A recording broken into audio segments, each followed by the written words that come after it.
여러분 안녕하십니까? 2021년 문경세제 여름시인학교에 참여하신 여러분 반갑습니다. 강연을 맡은 김윤송입니다. 시조시인입니다.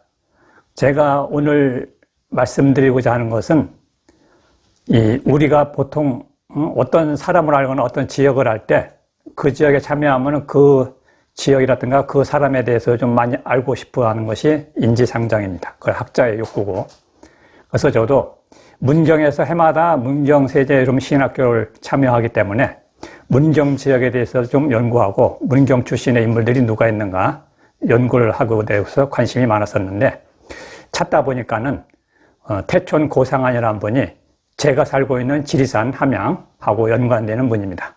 그래서 함양과 문경을 연결할 수 있는 고리, 또 우리 문경세제 여름시인학교도 문경에서 열리기 때문에 문경에 어떠한 인물이 있고 또 문경에는 어떠한 명성고적이 있는가 이런 데 대해서 좀 알아두면 좋을 것 같습니다. 옛날 사람들은 그 사람을 알거나 그 지역을 아는 것을 굉장히 중요시 여겼기 때문에 지금 우리가 시조를 쓰거나 어떤 시 창작하는 데 있어서 그 지역이라든가 그 사람이라든가 이런 데 연구하는 정신은 필요하다고 생각이 됩니다. 그래서 오늘 저는 문경에 대한 인물, 문경에 대한 명성고적을 여러분들한테 소개하고자 하는데 특별히 저는 이제 문경 금천구곡이라는 설정을 했습니다.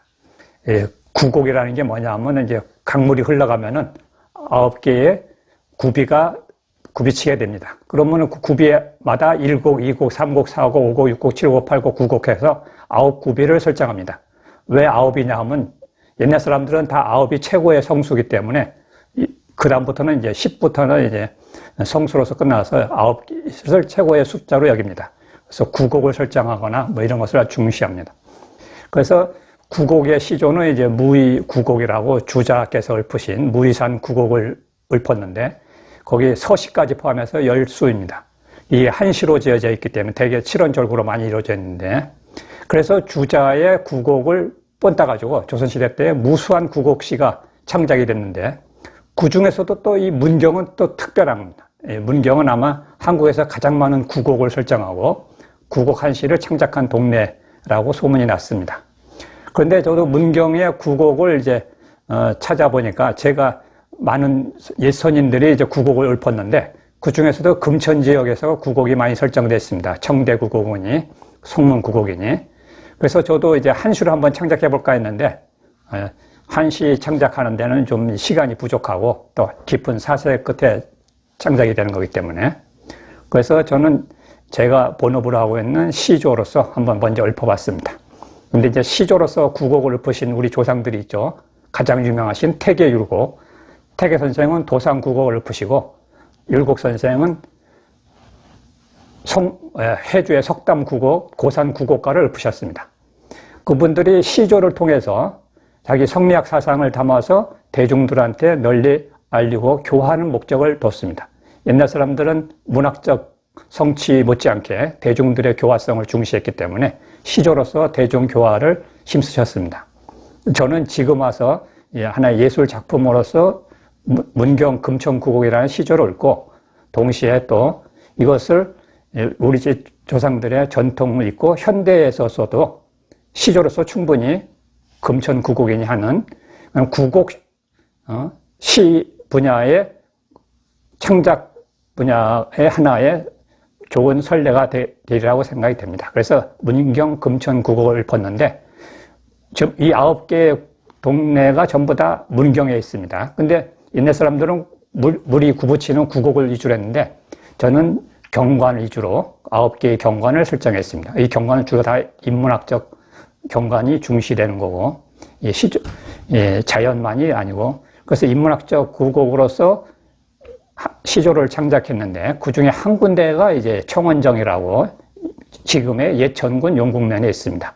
원래는 그것이 이 문경 땅은 예천군 용궁 옛날에 용궁현 땅도 있고 상주목 땅도 있고 문경현 땅도 있습니다. 그래서 세 동네 세 고을의 땅들이 전부 문경에 편입이 됐는데 그 중에 이제 청원정은 물론 현재 용궁면에 있습니다. 예천군 용궁면에 있습니다만은 거기에는 이 태촌 고상원 선생이라든가 이 문경 사람들이 아주 중요한 놀이 장소였고 유람 장소였고 시창작 장소였습니다. 그래서 이 금천가에 있는 중요한 유적이기 때문에 문경 금천구곡에 포함시켰습니다.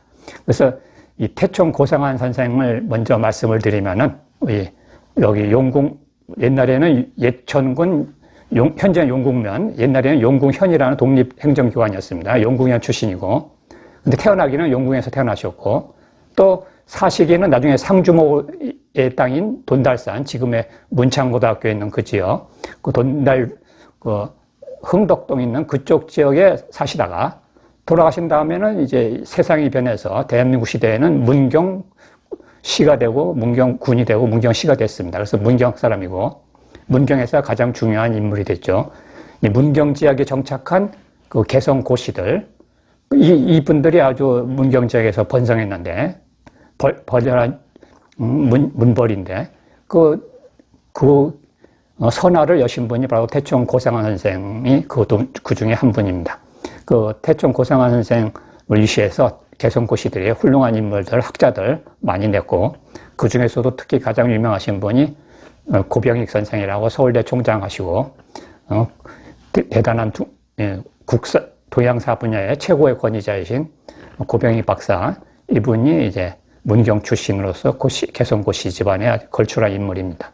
현재까지 대대로 이어져서 문집을 남기신 명문 집안인 세가인데, 그 중에 태촌 선생은 문과에 급제하고 또 벼슬을 시작해가지고 제가 살고 있는 지리산 함양에 군수로 부임하셔가지고 임진왜란 이후에 피폐한 동네를 잘 추스리시고, 또 이분이 학자시기 때문에 문필 가고 열심히 기록을 남기셔가지고 그 당시 함양군의 실정을 아주 많이 상세하게 잘 남기셨습니다. 또 이분이 원래 성격이 또 강직하신 분이라서 우리 함양 군수로 지내신 분 중에 옛날에 군수 지내신 분이 나중에 출세해가지고 정승벼슬까지 하셨는데, 그분이 이 후임 군수들한테는 항상 요구하는 게 있었어요.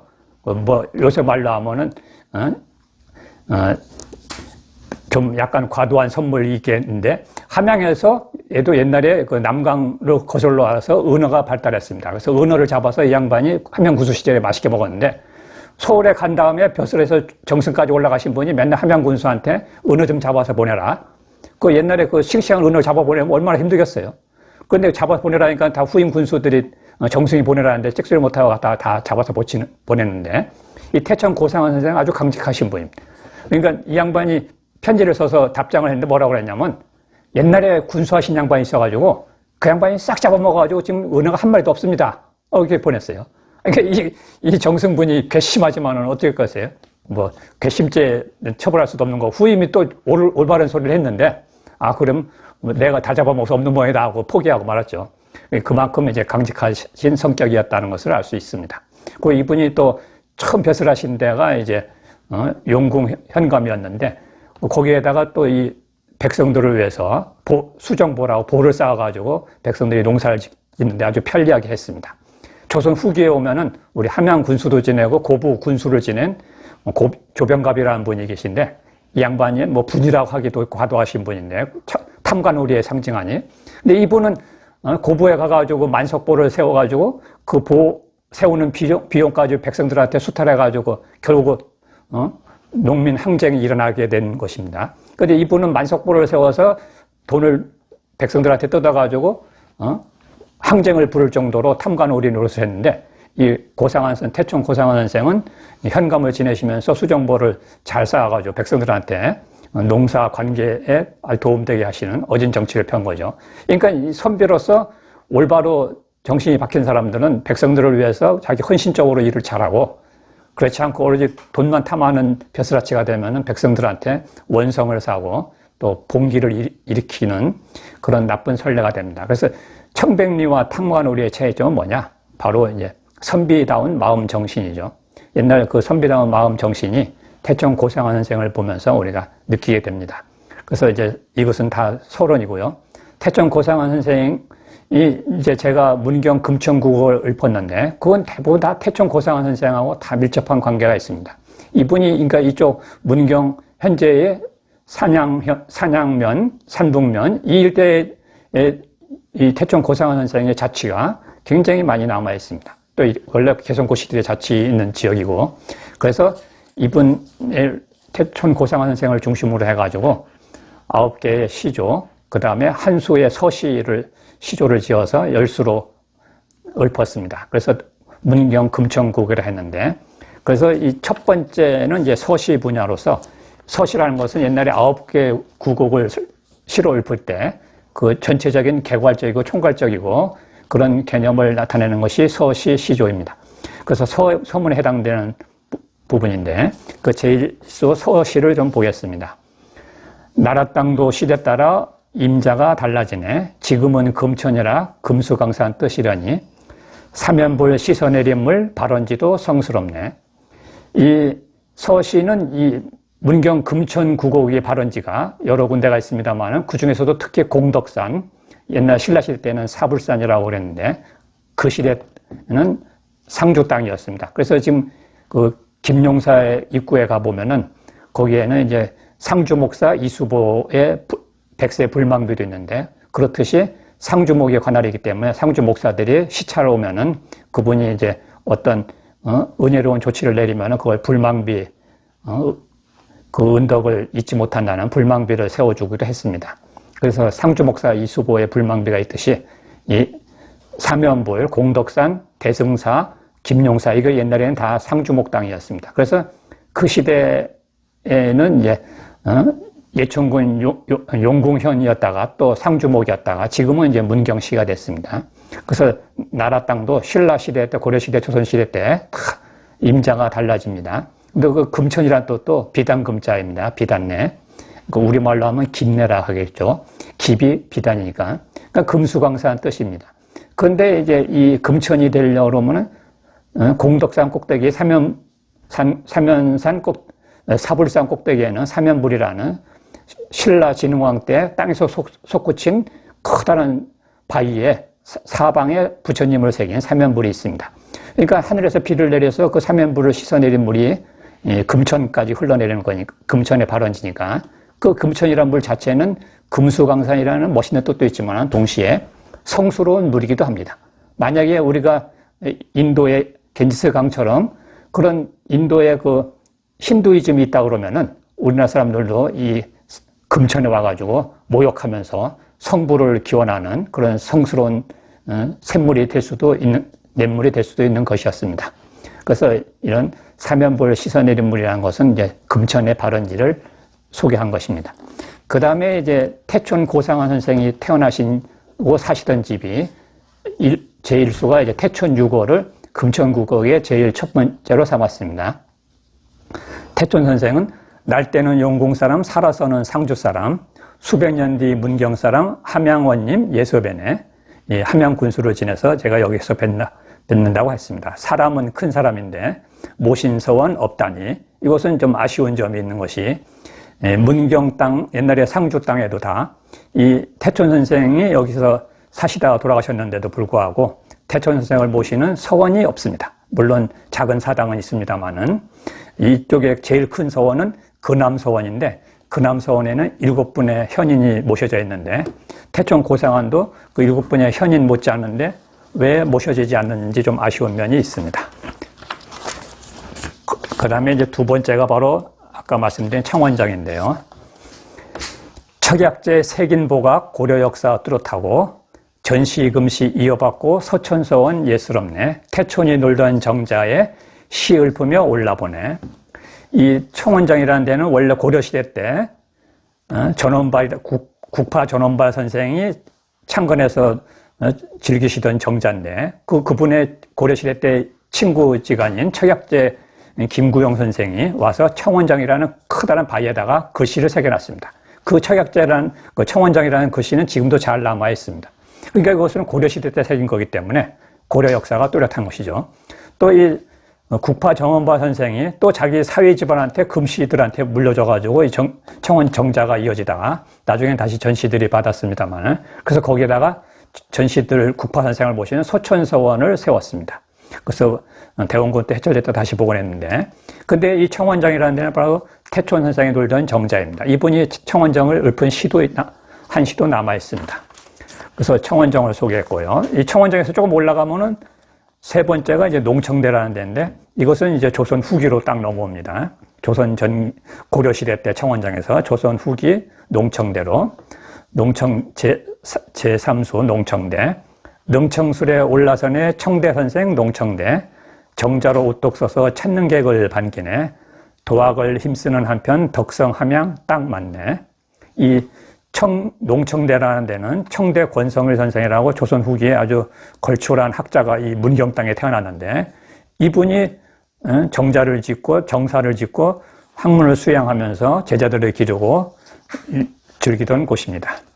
그런데 지금도 이제 그 농청정이라는 정자로 남아있고 그 주변에는 이분이 새긴 글씨들도 잘 남아있습니다. 제4수 농리정. 농문산에 은자 살고 농리선생 은자이고 농리정에 못 오르고 농리집은 오르고 금천에 무지개 뜨고 영광낫이 맑게 개고. 이 농리정이라는 것은 바로 이 개성고씨 태촌 고상한 선생의 직계 후손은 아닙니다만 반계 후손으로서 이 농리 선생이 사셨는데 휘자는 이제 성자 겸자 농리 고성겸 선생인데 이분도 대학자입니다. 근데 이분을 기념해서 이분이 원래 정자를 짓고 살고 싶어 했는데 본인은 소원을 이루지 못하고 돌아가셨습니다. 그래서 그 자식이 농리정이라는 정자를 세웠는데 그 농리라는 뜻이 바로 농문산이라는 중국의 농문산이라는 건 중국 역사에 있어서 은자의 상징입니다. 은자가 방덕공이라는 은자가 살던 곳이라서 그래서 농문산에 은자가 살고 이 농리 선생은 여기서 이제 은거하셨는데 근데 은거하셨는데 본인이 농리정이라는 정자를 짓고 싶어 했는데 미리 시까지 지어놨습니다만은 정자는 못 짓고 돌아가셨기 때문에 이분은 직접 자기 발로 농리정에 오른 적은 없습니다. 근데 이 농리정에서 이 농리 선생의 문집을 간행했기 때문에 자기 문집은 이 농리정에 오르게 된 거죠. 그래서 이 문경 금천에 무지개 뜨고 이제 상소로운 기운이 뜬 거죠. 무지개 뜨고 또 영광 날씨도 맑게 개고 이 농리 고성현 선생도 또 영광 현재 이 금천의 저 서쪽의 반대편은 이제 영광인데 영광 날씨 맑게 개고 하는 것도 영광도 내내 또 개성 고시들이 차지했다는 뜻으로 중의적으로 맑게 개고 했습니다. 그래서 제4수 농리정을 소개해드렸고요. 제5수가 이제 현리송정입니다. 사과든 습독이든 순박 형제 번창했네. 푸른 솔 우거지고 10가지 꽃 활짝 폈네. 선비들 시읍던 정자 자칫 찾아 헤매네. 이 현리송정이라는 것은 지금 산양면 쪽에 보면은 송정마을이 송정리가 있고 거기는 현재는 이제 인천 채씨들이 다 차지하고 많이 집성촌이 됐습니다만은 그 전에는 이제 순천 박씨들이 많이 살았습니다. 근데 이제 순천 박씨들이 조선 후기부터는 이제 쇠퇴해서 다 인천 채씨 지역으로 바뀌었죠. 근데 거기 들어와서 개척하신 분이 이제 순천 박씨 중에 이 구야 마을에 사시던 분이 이제 벼슬을 사과 벼슬을 했다고 하기도 하고 습독 벼슬을 하기도 했다고 합니다. 그래서 순천 박씨를 줄이면 순박인데 그러니까 순박한 형제들이 와서 번창했다 그러죠. 그 다음에 이제 송정이라는 시를 읊고 송정의 십경이라 해서 10가지 경치를 읊기도 했습니다. 그 다음에 송정이라는 것은 또 이 화초로를 10개의 벗을 삼아가지고 거기서 은거하는 친구들이 꽃을 읊으면서 술을 마시면서 시를 지으면서 그렇게 풍류를 즐긴 곳입니다. 그래서 10가지 꽃이 활짝 폈고 그래서 선비들 이 송암 고노문 선생이라고 안동권 시 유명한 학자인데 이분도 이제 여기 와서 시를 읊으시고 또 경상도 관찰사 하시는 신명원이라는 분도 와서 시를 읊으시고 그러니까 선비들이 와서 시를 읊고 놀던 정자치가 이제 있었는데 지금은 이제 현리송정이라고 정자는 이름은 남아 있습니다만 자치는 어디인지 현재는 알 수가 없습니다. 그 다음에 제6수 주암정이라는 정자를 소개하겠습니다. 조물주의 조화에다 조화옹의 건축이다. 여러 이름 필요 없네. 주암 더할 나위 없네. 인천에 타고 갈 변에 방주처럼 채비하네. 이 주암정이라는 분은 배바위라고 해가지고 진짜 여러분들이 가서 보신다면은 딱 배바위처럼 배처럼 생겼습니다. 아주 커다란 배가 있는데 제가 만약에 거기다가 노만 설치한다고 그러면 노를 설치해서 이리 가자 하면은 이제 뱃놀이 노래 부르면서 가자 하면은 배가 금방 떠날 것 같은 진짜 배처럼 생겼습니다. 그러니까 이것은 바로 조물주의 조화이죠. 그러니까 배바위 하면 더 할 명칭이 더 필요 없다는 거죠. 근데 무슨 배냐? 인천 채시들 땅입니다. 그래서 인천에 타고 갈 배죠. 무슨 배처럼, 노아의 방주처럼. 나중에 우리나라에 대홍수가 온다 그러면 인천 채시들은 이 배만 타면은 인천까지 무사히 갈 것입니다. 제7수 근암서원을 소개해 드리겠습니다. 신라시대 땅 이름에 조선시대 서원서고 지향서도 분명하다. 우리는 남인이다. 으뜸은 부엉이라네. 일곱군자 흠양하네. 이 근암서원은 원래는 상주 지역의 서원입니다. 그래서 상주 지역에 아주 유명한 서원의 하나가 바로 저 밑에 낙동강에 있는 도남서원이고, 도남서원도 5분의 현인들을 모신 서원이죠. 그 다음에 근암서원도 4분의 원래 현인들을 모셨었는데 나중에 이제 7분까지 모시게 됐습니다. 근데 이제 근암이란 말이라든가 근품이란 말은 다 신라시대 땅 이름인데 조선시대에 여기다가 상주 목사를 지내신 신잠 선생이 세운 18서당 중에 하나가 바로 근암서당인데 거기다가 서원을 세워서 근암서원이라 했습니다. 근데 근암서원은 분명히 부계홍씨 집안에서 이제 부계홍씨 홍기다 선생을 모시려고 세운 서원인데, 홍원충 선생을 모시려고 세운 서원인데 그분이 이 도학군자는 아니라서 조선시대 서원이라는 건 대개 도학군자나 충신열사를 모시는 서원입니다. 그 도학군자를 모시는 서원을 세우면은 사람들이 말이 없습니다. 근데 그렇지 않은 분을 모시는 서원을 세운다 그러면 말들이 많아요. 그래서 이제 도학군자로서 유명하신 그 당시 영의정도 지내신 오리 이원익 선생이 원래 저 상주 저 밑에 외갓집에서 자랐습니다. 그래서 상주 분이신 오리 이원익 선생을 모시는 근암서원을 세우고 그 다음에 이제 홍원충 선생도 모시고 이렇게 돼가지고 7분을 모시게 됐습니다. 그래서 그렇지만 이것은 세운 사람도 부계홍씨고 그 모셔진 사람의 중요한 멤버들도 다 부계홍씨라서 부계홍씨들이 했는데, 근데 이 서원은 성격이 분명합니다. 당색으로 보면은 남인 서원이죠. 여긴 전부 다 태계 선생을 추종하는 남인들이고 또 율곡 선생이라든가 우암 송시열을 반대하고 비판하는 학자들을 모셨습니다. 그래서 나중에 이제 구수의 도천서원하고 좀 대비되는 서원이기도 합니다. 그래서 여기는 확실하게 남인 지향의 부계홍씨들 주요 인물들, 근암 7연을 소개해드리면은 첫 번째 모신 분이 바로 우암 홍원충 선생이고 홍기다 선생의 아드님이죠. 한음 이덕형 선생이고 사담 김옥민 선생이고 목재 홍여화 선생이고 활재 이구 선생이고 식산 이만보 선생이고 청대 권상일 선생인데, 이 한음 이덕형 선생이 저 상주 외갓집에서 태어나셔서 거기서 자라셨기 때문에 이덕형 선생을 모셨습니다. 임진왜란 구국의 명재상이죠. 한음 오성과 한음이라 해서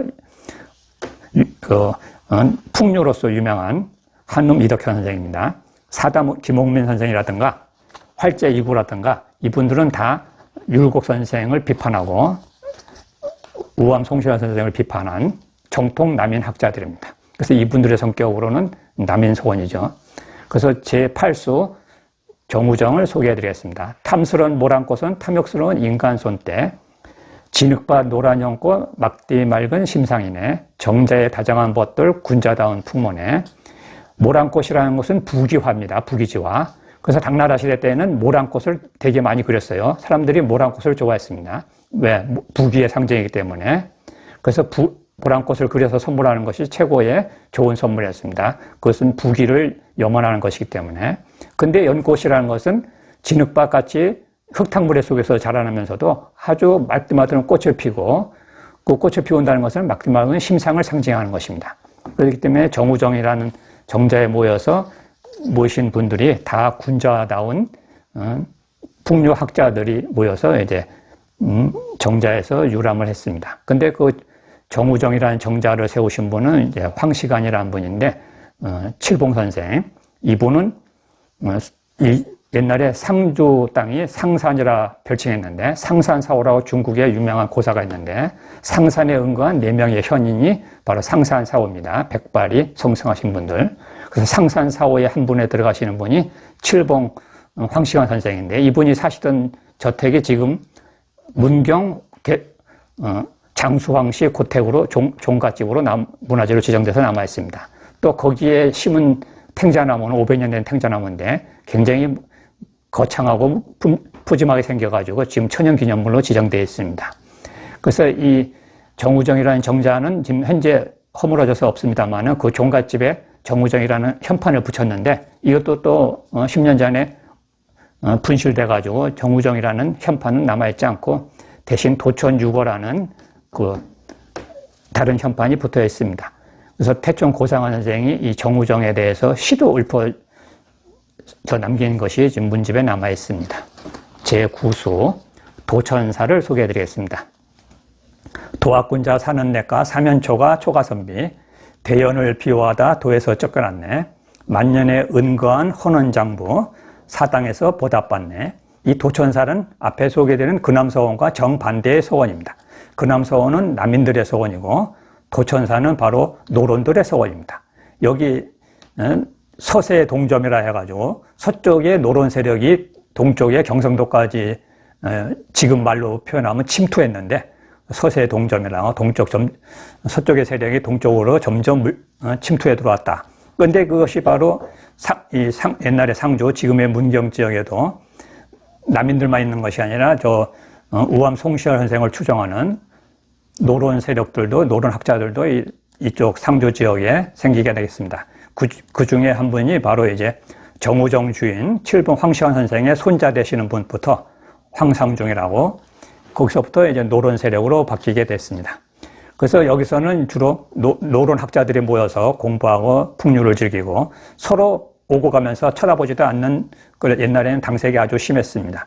그래서 이 도천사에 모셔진 이것은 원래 장수왕 씨들이 세운 사당입니다만 그 중에 이제 평산신시 중에 만은헌 신경이라는 분이 아주 중요하신 노론 학자인데 상주 지역에 이분이 바로 우암 선생을 비호하다가 이 경상도 지역에 성토를 당해가지고 고을에서 쫓겨나서 딴 데 가서 살다가 돌아오시기도 했습니다. 그만큼 옛날엔 아주 당쟁이 심했기 때문에 고을에서 쫓겨났다가 다른 데서 돌아오기도 했습니다만은 만년에 은거한 헌원장부 이것이 바로 만은헌 신경 선생을 상징하는 말입니다. 그래서 이분들이 노론 세력으로서 이제 이 지역에서 국권이 지조를 지켜서 공부하고 학맥을 이어갔다는 것도 대단한 일입니다. 그래서 현재 도천사도 저기 대돌이 옛날에 대도촌이라 했습니다만은 지금 대할이 거기에 커다란 소나무가 단송이 남아있는데 그 지역이 바로 도천사 옛날 유적 자치입니다. 그래서 도천사까지 이 문경 금천국어에서 금천의 9개의 경성들 물론 현재는 남아있지 않은 것도 있습니다만은 남아있는 지역과 남아있지 않은 그 문경의 우리가 사상사적으로 꼭 문화사적으로 돌아봐야 될 그런 9개의 경관을 선정해서 문경 금천국어로 읊었습니다. 그래서 현재 태촌유호라든가 농리정이라든가 현리송정이라든가 도천사 등은 자치가 남아있지 않습니다만은 그것을 찾아서 복원하거나 또는 기념표시사라도 세워서 우리들이 역사를 회고하거나 옛날 분들, 소년들의 학문을, 자치를 찾고자 할 때 꼭 필요한 길라잡이 역할을 했으면 좋겠다는 뜻으로 9개의 경관을 시조로 읊어서 문경 금천국을 했고 또 문경 금천국과 아주 밀접한 자치를 많이 남기신 태촌 고상환 선생을 같이 소개해드리는 시간을 가졌습니다. 이런 시간을 갖게 돼서 대단히 고맙습니다.